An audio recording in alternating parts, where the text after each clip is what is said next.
ನಮಸ್ಕಾರ. ಜಿಟಿ ಗೆದ್ದಿದ್ದಕ್ಕೆ ಆರ್ಸಿಬಿಗೆ ಹೊಡೆತು bumper lottery. ಹೀಗಿದೆ ನೋಡಿ IPL 2026ರ ಹೊಸ ಪಾಯಿಂಟ್ಸ್ ಟೇಬಲ್. ಸ್ನೇಹಿತರೆ, ಇನ್ನು ಜಿಟಿ ಮತ್ತು KKRನ ನಡುವಿನ ಪಂದ್ಯ ಮುಕ್ತಾಯಗೊಂಡದ್ದು. ಈ ಬಳಿಕ ಹೊಸ ಅಂಕಪಟ್ಟಿ ಯಾವ ಥರ ಇದೆ, ಯಾವ ಸ್ಥಾನದಲ್ಲಿ ಯಾವ ತಂಡ ಇದೆ, ಬಟ್ ಆರ್ಸಿಬಿಗೆ ಯಾವ ಸ್ಥಾನ ಅಂತ ಪ್ರತಿಯೊಂದು ಅಪ್ಡೇಟನ್ನು ಈ ಒಂದು ವಿಡಿಯೋದಲ್ಲಿ ತಿಳಿಸ್ಕೊಡ್ತಾ ಬರ್ತೀನಿ. ಆದ್ದರಿಂದ ದಯವಿಟ್ಟು ನೀವೇನಾದರೂ ಇನ್ನೂ ನಮ್ಮ ಒಂದು ಯೂಟ್ಯೂಬ್ ಚಾನಲ್ಗೆ ಸಬ್ಸ್ಕ್ರೈಬ್ ಆಗಿಲ್ಲ ಅಂದರೆ ಸಬ್ಸ್ಕ್ರೈಬ್ ಆಗಿ, ಹಾಗೆಯೇ ನೀವು RCB ತಂಡದ ಅಪ್ಪಟ ಅಭಿಮಾನಿಗಳಾಗಿ ಈ ಒಂದು ವಿಡಿಯೋ ನೋಡುತ್ತಿದ್ದಲ್ಲಿ ದಯವಿಟ್ಟು ತಪ್ಪದೆ ಒಂದು ಲೈಕ್ ಮಾಡಿ.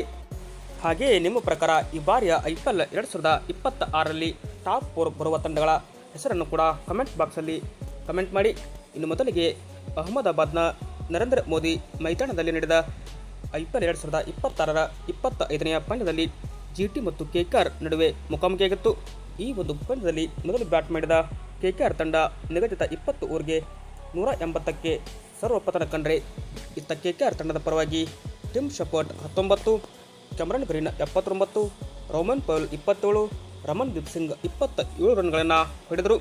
ಈ ಮುಖ್ಯವಾಗಿ KKR ತಂಡದ ಪರವಾಗಿ ಕ್ಯಾಮರನ್ ಗ್ರೀನ್ 79 ರನ್ ಹೊಡೆದು ಗರಿಷ್ಠ ಸ್ಕೋರರ್ ಎನಿಸಿಕೊಂಡರೆ, ಜಿಟಿ ತಂಡದ ಪರವಾಗಿ ಸಿರಾಜ್ 2, ರಬಾಡಾ 3, ಅಶೋಕ್ 2, ಪ್ರಸಿದ್ಧ ಕೃಷ್ಣ 1, ರಶೀದ್ ಖಾನ್ 1 ವಿಕೆಟ್ ಪಡೆದು ಮಿಂಚಿದರು.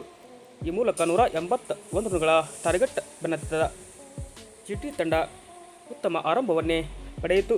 ಜಿಟಿ ತಂಡದ ಪರವಾಗಿ ಸಾಯಿ ಸುದರ್ಶನ್ 22 ರನ್ಗಳನ್ನು ಹೊಡೆದರೆ, ನಾಯಕ ಶುಭ್ಮನ್ ಗಿಲ್ 86, ಕೊನೆಯದಾಗಿ ಜಾಸ್ ಬಟ್ಲರ್ 25, ಗ್ಲೆನ್ ಫಿಲಿಪ್ಸ್ 19 ರನ್ನನ್ನು ಹೊಡೆದರು. ಅಂತಿಮವಾಗಿ ಜಿಟಿ ತಂಡ 19.4 ಓವರ್ನಲ್ಲಿ 5 ವಿಕೆಟ್ ಕಳೆದುಕೊಂಡು 181 ರನ್ ಹೊಡೆಯುವ ಮುಖಾಂತರ ಇದು ಟಾರ್ಗೆಟನ್ನು 2 ಬಾಲ್ ಇರುವಂತೆ ಚೇಂಜ್ ಮಾಡಿತು. ಈ ಮೂಲಕ KKR ತಂಡದ ಪರವಾಗಿ ವರುಣ್ ಚಕ್ರವರ್ತಿ 2 ವಿಕೆಟ್ ಪಡೆದರೆ, ವೈಭವ್ ವರಾರ 1, ಸುನಿಲ್ ನಾರಾಯಣ್ 1, ರಮನ್ದೀಪ್ 1 ವಿಕೆಟ್ ಪಡೆದರು. ಈ ಮೂಲಕ ಹೊಸ ಪಾಯಿಂಟ್ಸ್ ಟೇಬಲ್ ಕೂಡ ಬಿಡುಗಡೆಯಾಗಿದ್ದು, ಪಾಯಿಂಟ್ಸ್ ಟೇಬಲ್ ಈ ಥರ ಇದೆ. ನೀವು ಮೊದಲ ಸ್ಥಾನದಲ್ಲಿ ಪಂಜಾಬ್ ಕಿಂಗ್ಸ್ ಇದ್ದು, ಪಂಜಾಬ್ ಕಿಂಗ್ಸ್ ಆಡಿರುವ 5 ಪಂದ್ಯಗಳಲ್ಲಿ 4 ಗೆದ್ದು 9 ಅಂಕ ಸಂಪಾದಿಸಿದರೆ, ಎರಡನೆಯ ಸ್ಥಾನದಲ್ಲಿ RCB ಆಡಿರುವ 5 ಪಂದ್ಯಗಳಲ್ಲಿ 4 ಗೆದ್ದು 8 ಅಂಕ ಸಂಪಾದಿಸಿದರೆ, ನಂಬರ್ 3ರಲ್ಲಿ RR ಆಡಿರುವ 5 ಪಂದ್ಯದಲ್ಲಿ 4 ಗೆದ್ದು 8 ಅಂಕ ಸಂಪಾದಿಸಿದರೆ, ನಂಬರ್ 4 ಜಿಟಿ ಇದೆ.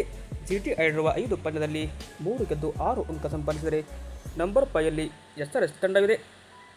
ಅಂದರೆ SRH ಕೂಡ ಆಡಿರುವ 5 ಪಂದ್ಯದಲ್ಲಿ 2 ಗೆದ್ದು 4 ಅಂಕ ಸಂಪಾದಿಸಿದರೆ, ನಿನ್ನೆಯ ದಿವಸ ಜಿಟಿ ಗೆಲ್ಲುವ ಮುಖಾಂತರ SRH ತಂಡವನ್ನು 5ನೇ ಸ್ಥಾನಕ್ಕೆ ತಳ್ಳಿದೆ ಅಂತ ಹೇಳ್ಬೋದಾಗಿದೆ. 6ನೇ ಸ್ಥಾನದಲ್ಲಿ ಡೆಲ್ಲಿ ಕ್ಯಾಪಿಟಲ್ಸ್ ತಂಡವಿದ್ದು, ಡೆಲ್ಲಿ ಆಡಿರುವ 4 ಪಂದ್ಯದಲ್ಲಿ 2 ಗೆದ್ದು 4 ಅಂಕ ಸಂಪಾದಿಸಿದರೆ, ಇತ್ತ 7ನೇ ಸ್ಥಾನದಲ್ಲಿ LSC, 8ನೇ ಸ್ಥಾನದಲ್ಲಿ CSK, 9ನೇ ಸ್ಥಾನದಲ್ಲಿ MI ಇದ್ದು, 10ನೇ ಸ್ಥಾನದಲ್ಲಿ KKR ಇದೆ. KKR ತಂಡ ಆಡಿರುವ 6 ಪಂದ್ಯದಲ್ಲಿ ಇನ್ನೂ ಈ ಬಾರಿಯ IPL 2026ರಲ್ಲಿ ಖಾತೆಯನ್ನೇ ತೆರೆದಿಲ್ಲ. ಅಂದರೆ 1 ಪಂದ್ಯವನ್ನು ಕೂಡ ಗೆಲ್ಲಲು ಸಾಧ್ಯವಾಗಿಲ್ಲ. ಅಂದರೆ 1 ಅಂಕ ಇತ್ತಾದರೂ ಅದು ನೋ ರಿಸಲ್ಟ್ ಅಂತಲೇ ಆಗಿದೆ. ವಿಡಿಯೋ ಇಷ್ಟವಾದಲ್ಲಿ ಲೈಕ್ ಮಾಡಿ. Thank you.